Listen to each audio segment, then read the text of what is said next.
বুঝছেন?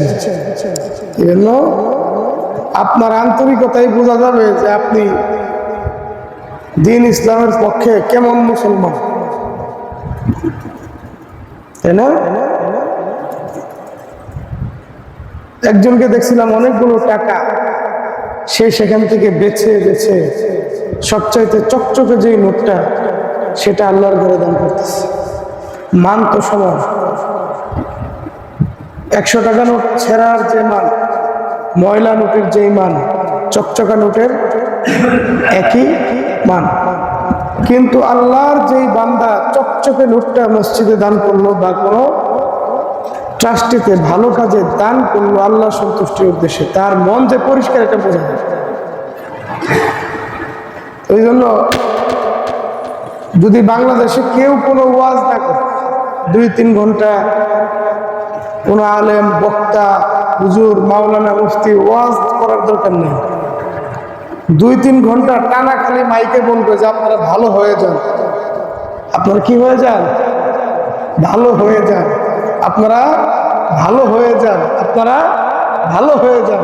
তো কানে বারবার বাজার পরে একটা রহস্য আছে যে ভালো হইতে বলতে, তাহলে আমাদের কমই আছে, আমরা একটু ভালো হয়ে যাই। কি হয়ে যায়? এদেশের মানুষ আমরা, আমাদের চরিত্র খারাপ না, আমরা গরিব না, আমাদের চরিত্র গরিব। আমরা গরিব নাকি আমাদের চরিত্র গরিব? আমাদের চরিত্র গরিব। যেন চরিত্রকে ধনী বানাইলেই আস্তে আস্তে আমরা মানুষ হিসেবে ভালো হতে পারি।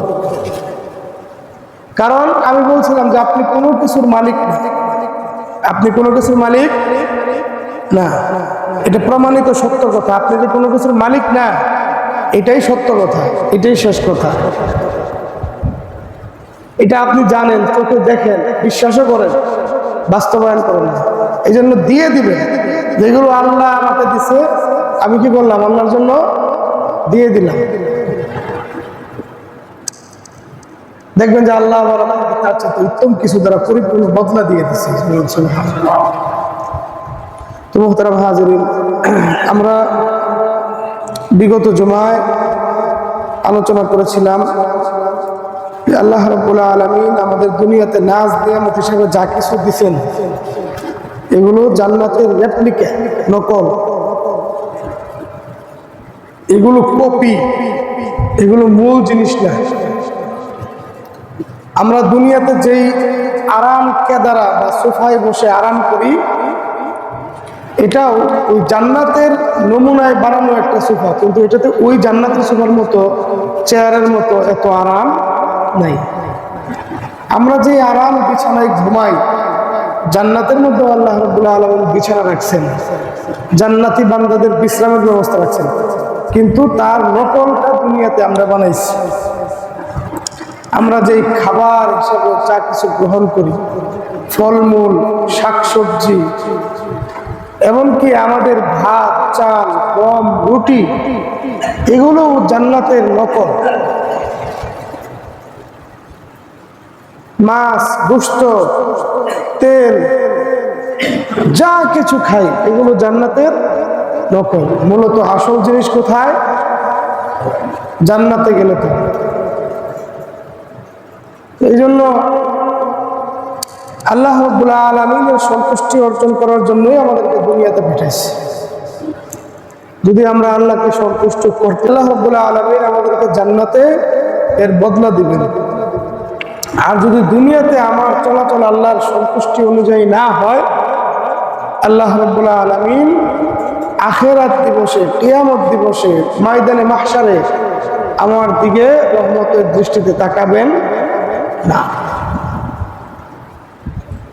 এই জন্য আল্লাহ রাব্বুল আলামিনের উবুদিয়ত, তারই একমাত্র ইবাদত।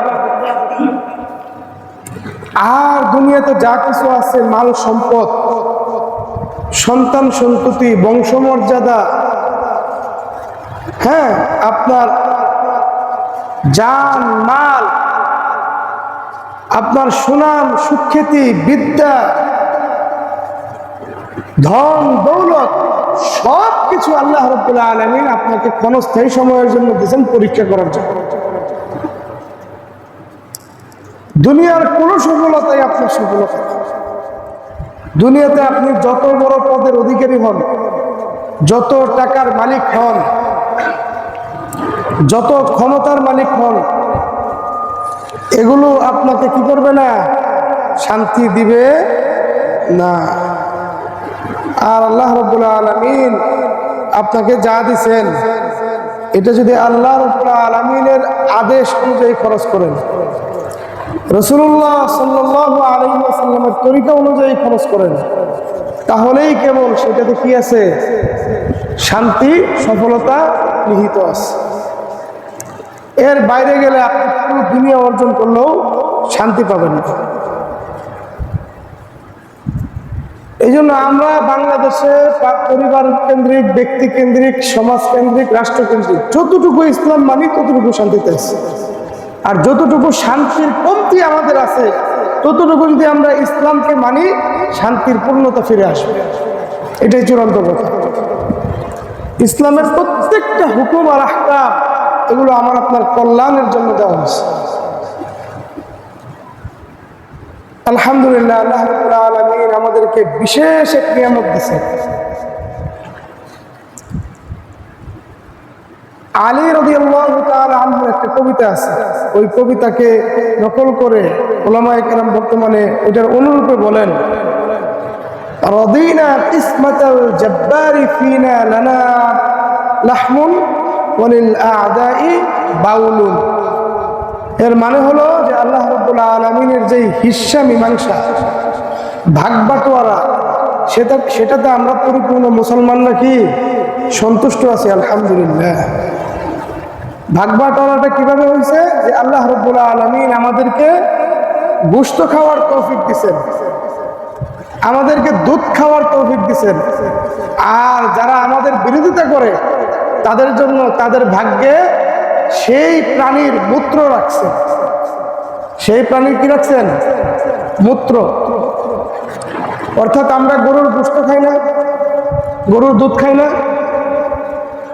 তারা গরুর গোশতের পরিবর্তে কি খায়? মুখ খায়, মূত্র খায়, মূত্র পান করে।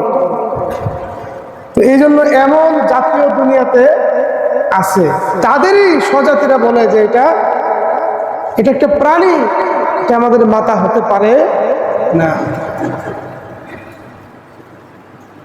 তাহলে এই মানুষের যত বুঝ, একটা কথা আছে না যে মানুষের কি বিবেকই শ্রেষ্ঠ আদালত, যে ভুল। মানুষের বিবেক কখনো আদালত হতে পারে না।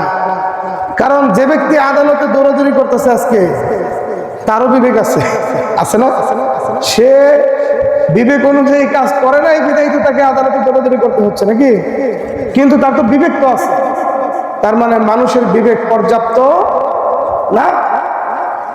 সে কোন ধরনের বিবেক বুদ্ধি লালন করে, কোন পরিবেশে থেকে সে বিবেকটাকে গড়ছে, এটা দেখতে হবে আগে।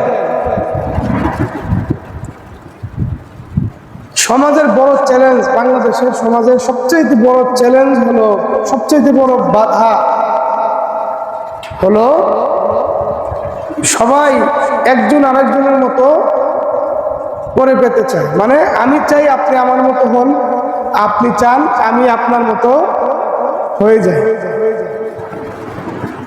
এই জন্য সমাজের পরিবর্তনটা একেবারে অবশ্যম্ভাবী হয়ে গেছে, কিন্তু অসম্ভব প্রায়। পরিবর্তন একেবারে আসতেছে না। যতদিন পর্যন্ত বড় কোনো পরিবর্তন, ম্যাসিভ কোনো চেঞ্জ না আসবে, সামাজিক অবস্থার মধ্যে একেবারে গোড়া থেকে আগা পর্যন্ত তেমন কোনো পরিবর্তনের সম্ভাবনা এই জাতির মধ্যে বা আমাদের মধ্যে নাই। তা না হলে এমন একজন ব্যক্তিত্ব, যে ব্যক্তি প্রকাশ্যে স্পষ্ট ভাষায় মুসলমানদেরকে হত্যা করার হুমকি দিয়েছে, তাদের রাস্তাঘাটগুলোতে মুসলমানদেরকে কিভাবে মারা হবে সেটার মহড়া চালিয়েছে, তারা তাদের স্বদেশী, তাদের স্বজাতি হিসাবে তাকে নির্বাচিত করে। ফলশ্রুতিতে বাংলাদেশের সীমান্তগুলো আজকে অস্থির হয়ে গেছে।